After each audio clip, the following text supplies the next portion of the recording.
Hello, my dear friends. So, welcome to this class, and I hope you're all keeping fine, taking seriously your studies, and doing your level best to study your daily lessons. I hope you remember what we learned in the last class. It was about the factors of production. We said the factors of production are land, labor, and capital.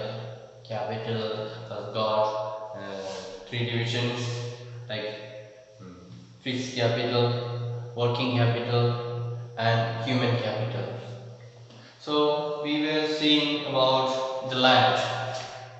We said the land is fixed. We cannot expand the land to beyond a certain extent. So what we can do in order to produce more by keeping the land fixed is following the multi-cropping system. That is to plant many times in a year in the same land, one after another. Some people cultivate 2 times in a year, some people cultivate 3 times in a year. So that way we can increase the production on the land. Another thing is to improve by using modern technologies, by high yielding variety of seeds, by using fertilizers, pesticides, chemicals, using irrigation and so on. So by using all these things we can say we can produce more while the area of the land remains same, the production increases in the same piece of land. That's what we saw in the last class. Now let us see about the sustainability of the land.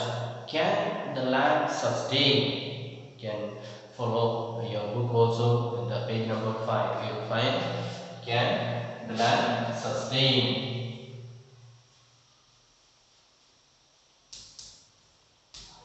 So we do a lot of activities on the land. We do irrigation, we do fertilizing, we do pesticiding, and all these activities are going on in the land. Can this land sustain all these activities? That is our question. So we saw in the last class, we were talking about green revolution and how it improved the production drastically. From such a low level of production, it went up to a high level of production. That's why we say green revolution was successful. Now we should know that green revolution was successful because the farmers were asked to change their method of production.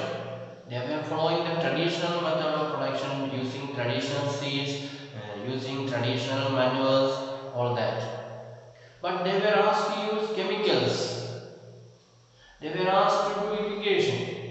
They were asked to plow the field with a tractor and so on. So the methods were completely changed. Therefore, the production increased.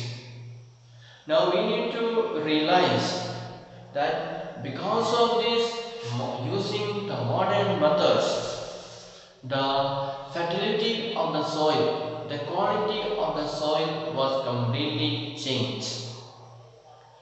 So the farmers have to use lot of fertilizers, and one advantage of using fertilizer is that it gets diluted very fast with water and the plants are able to absorb it faster. That's why when we use chemical fertilizer, the trees or the plants are growing very fast. While we use other natural manure, the cow dung and other things, it takes time to get diluted with the soil and the absorption it takes time. That's why the plants are growing slowly. But when we use these chemical fertilizers, it is absorbed very fast. At the same time, it gets diluted with water, and we know the water goes down to the earth and it reaches the drinking water sources as well. So it can do harm as well. Not only it can help the plants, but it can do harm to us. It can affect our health because the chemicals reach the drinking water and we drink that water and we get sick. And the fertility of the soil is lost. Each time when we use the chemical fertilizers, the fertility of the soil is reduced, it becomes less and less. So next time when they cultivate, they have to put more fertilizers in order to make it more, cultivate more, produce more. So each time the fertilizers, the amount should be increased, then only it will produce the desired products.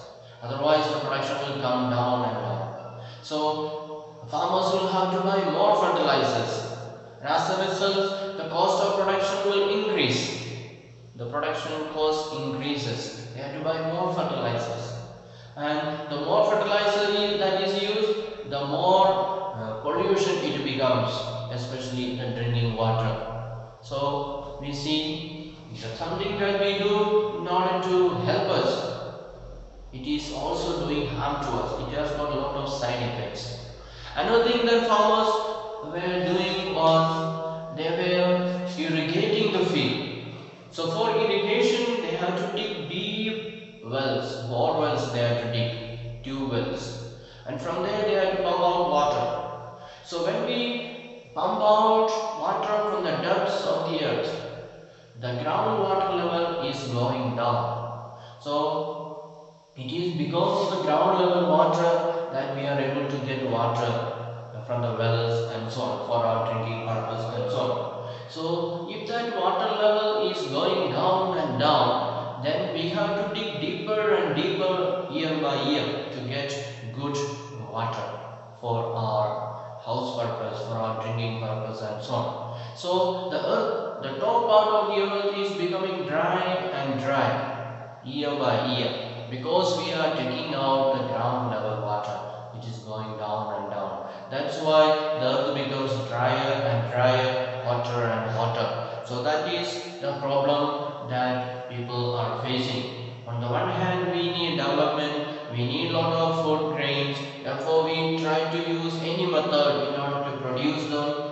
and that is doing harm to us in turn. So we need to be careful to use the things, the chemicals, the irrigation and so on. We have to use, follow a certain moderation. We should not over extract these things, the natural resources, the fertility of the soil. We know how important soil it is, and it takes such a year to form a 1 centimeter depth of soil. And so if you use fertilizer and it becomes such a useless soil, then it is the entire humanity is suffer the loss.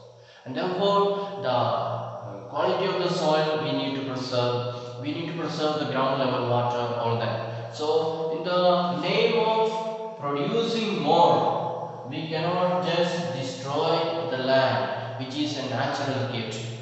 So earth, the water, all these are natural things, and we cannot destroy. If we destroy, it will take many more years to bring it back again. Therefore, it is our responsibility to use everything in a very normal way, which will not destroy the nature. We have to make sure that these things, it is not just meant for 1 year or just for one generation, but it is meant for coming generations as well. Therefore, we need to take every care to make it available in a good shape to the future generations as well.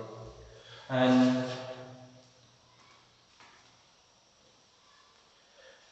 we are talking about a village like Palampur, and we saw many people there, they have land, but some people do not have land. So around 75-80% of people have land there, but others do not have land. So what happens? We can see in your picture there is a graph.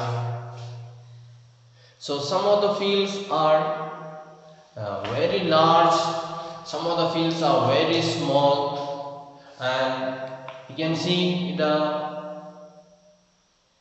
inequality, how the people are possessing the land. Some of them have got very big field, large field, more than 2 hectares of land, and some others are having small field. So people who are having this small field, they cannot cultivate enough for them. They will be struggling and struggling, and it will not be enough for them for the whole year. So we need to make sure that the land is somewhat made equal, so that according to the need of the people it should be given. And if a man has got 2 or 3 hectares of land, and if he has got 3 sons, during his time the land will be enough for the family. But after his death, the land will be divided among the 3 sons. So 3 hectares were there, now each son will get 1 hectare each. So the land is reduced into 1/3, and the next family will suffer. 1 hectare may be too less for one family to survive. So the land is becoming less and less, the people, the population increasing year by year. So we will find difficult to find land enough for all the people. So what we need is, we need to increase production by using multiple crops and the modern technology and so on. But at the same time we have to keep in mind that we should not destroy the fertility of the soil. We should not over extract the groundwater level and so on. If those things are happening, then in the future we will suffer more. Therefore we need to be careful, we need to be considerate towards the nature as well as to the future generations. So we saw the land among the Palampur village is distributed unequally. Let us just go through about it, how or what happens and so on. So we said there are around 450 families there.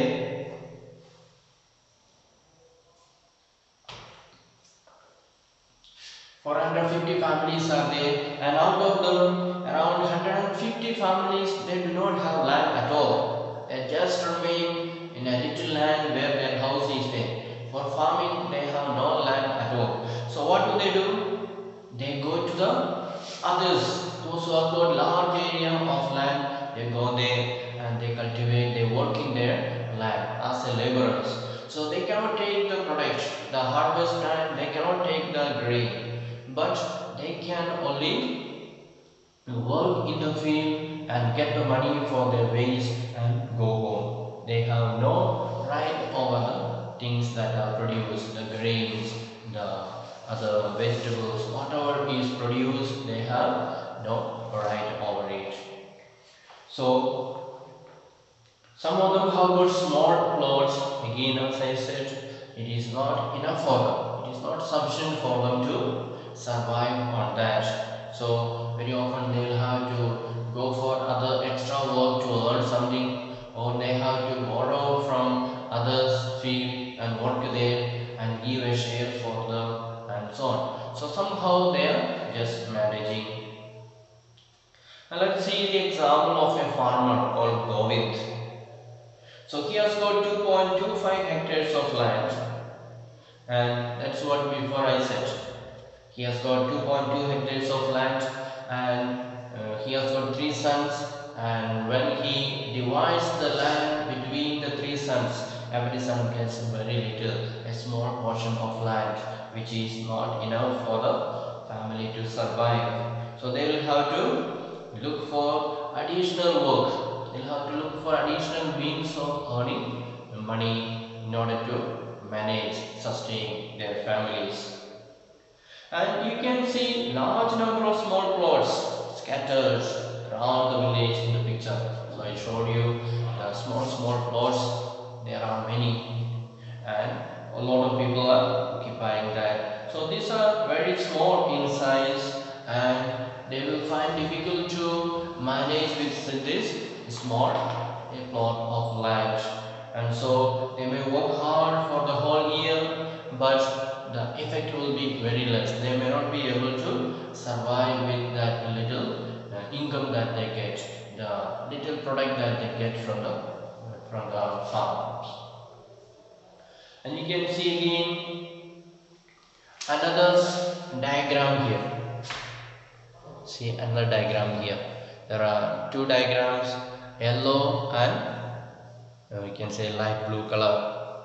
So the first diagram, it is about cultivated area. So the entire area is cultivated and the blue area is 36 and the yellow area is 64. So it is the yellow symbolizes medium and the large farmers.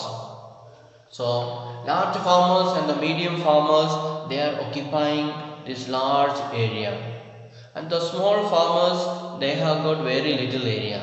They are many in number, but they have got very little area. And in the second diagram we can see the number of farmers, how many people are doing the farming. So the medium farmers, they are very few. Only 20% are rich or big farmers, but 80% of the people are small farmers or marginal farmers. So we can see a small group of rich farmers, they are occupying the larger area, while the work is done by 80% of the poor people. So that is the situation in the village. The people who are rich, the people who are powerful, they have more land, and though they don't require so much land, but they occupy it, and as a result, the small farmers or the poor farmers, they do not have enough land. So they have to work hard, go and work in others' field and get the money, and that is how they just survive. So there is no other way, so they go on. So we can never expect or imagine that these poor people will be able to improve, because they are completely dependent on others. They have no other way of improving or getting money or becoming wealthy. So they just remain the same, or they may even become a debtor. They have to borrow money from others and do the cultivation, and after the harvest they have to give back with interest, and hardly anything may be left for the family to survive for the whole year, and therefore it will becomes a burden for the family to remain indebted. Always they remain indebted to others for doing these things.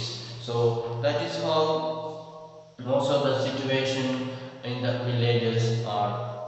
So that is what we want to talk about, the land. The land is limited, but it is not available to all. It is accumulated in the hands of few rich people, and most of the poor people, they have small area of land, or they have no land at all. So they completely depend on others. So that is about land, the first factors of production. Now let us see second one. Second one is labor. Labor means people who work.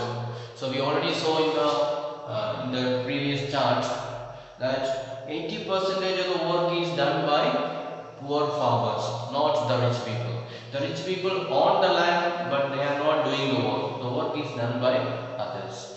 So let's see who will provide labor. So after land, labor is the next necessary factor of production. So we are talking about three factors of production: land, labor, capital.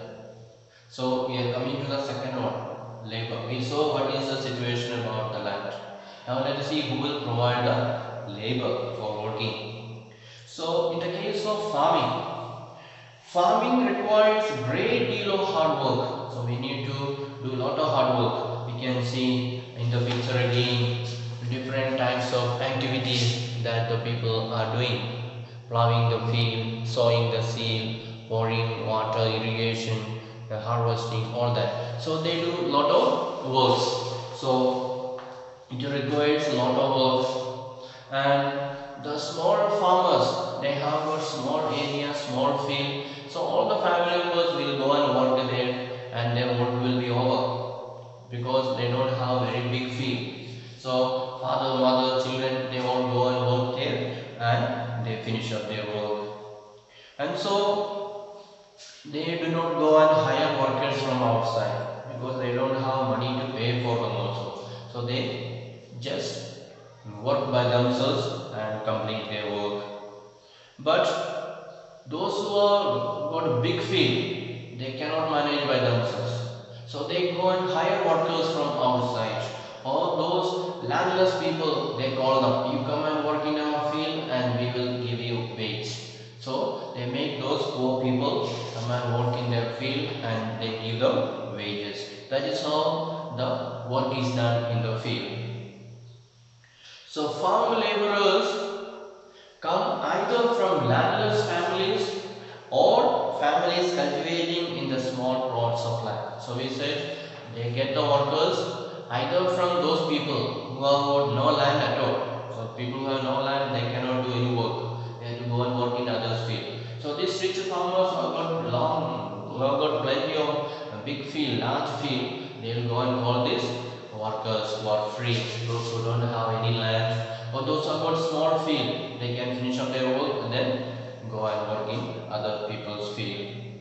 So unlike the farmers, farm laborers do not have the right over crops grown on their land. So I already said, people who go for working in the others' field, they cannot say this is cultivated by us, so give us the harvest, give us the fruit. No, they are going for working as a laborer. So they will get only their wage, they will get money.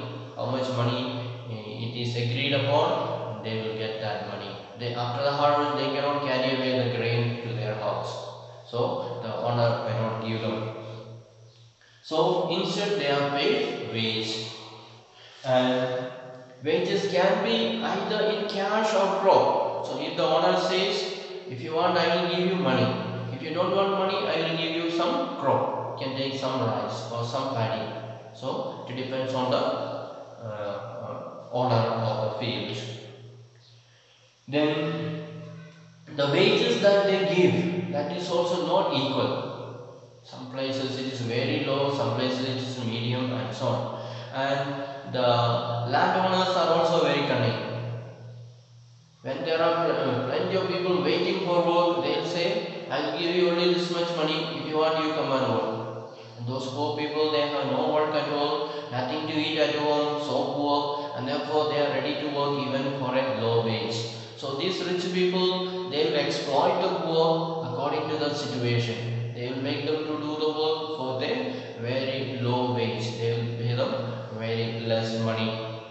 And there is also duration of the employment. Usually they are supposed to work for 6 hours a day, and sometimes they will be made to work more hours. And sometimes they may have work a few times in a season. For example, in the farm, throughout the year there may not be work, only planting time, harvesting time, and so there may be work. So this work also is different from depending on season to season. Sometimes there will be plenty of work, sometimes there will be very less work, and so on. And let's see the example of a farmer called Dala. He is a laborer. He has no land at all. Then what happens? He must regularly look for work because he has no land at all. He cannot cultivate anything. So every day he should look for work. Then only he can get that money and buy necessary things for his family to sustain his family. And so the minimum wages for a farmer set by the government is 60 rupees per day. So it is long ago, the book was printed long ago. Those days the minimum wage was 60 rupees per day. But Dada gets only 35 rupees or 40 rupees. So the rich farmer cheats them. They know that this fellow has no land at all. He is looking forward by all means, ready to do any work, ready to agree any condition. Therefore, he will exploit that situation and say, I will give you only 35 rupees or 40 rupees. If you want, you come. If you want, you work. So, the poor man, he has no other option. Therefore, he is ready to work for low price. So, the farmer is gaining at the expense of this poor laborer. And so, people agree to work for lower wages because they have no other source, they have no other means to survive. So these are the situation why people are exploited, and those people will continue to remain poor and poor. Suppose if they get their due wage, then they can have some saving, and at the end they can make use of it, maybe to buy dress or maybe to repair their house and so on. Otherwise they get very less wage, and with that they are just struggling to survive, struggling to provide food for the family members and so on. So that is a situation in our country. So let us wind up today, and the next class we will start study about the capital, the third factor of production, that is the capital. So once again I remind you about studying or reading your lessons and listening to the video, and that alone is not enough, but you have to read your textbook also and